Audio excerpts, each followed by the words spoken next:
24 марта в Якутии стартовал месячник по борьбе с туберкулезом. На этот период врачами-фтизиатрами запланирован комплекс профилактических мероприятий.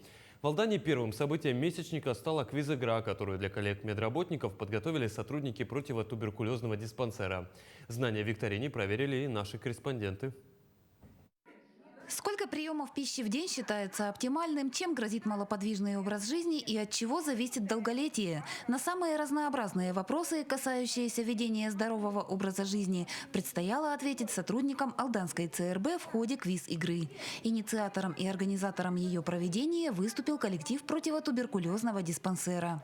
С 24 марта начинается месячник по борьбе с туберкулезом. И приуроченный к месячнику мы проводим развлекательно-интеллектуальную игру про ЗОЖ.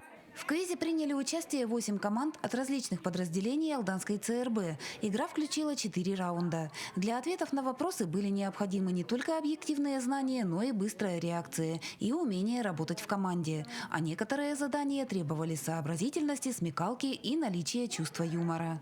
Каждый год стараемся что-то новенькое. У нас были марафоны, мы танцевали даже под песню. А в этот раз просто решили, что надо сделать вот такую игру. То есть это и отдохнуть, и поразвлекаться.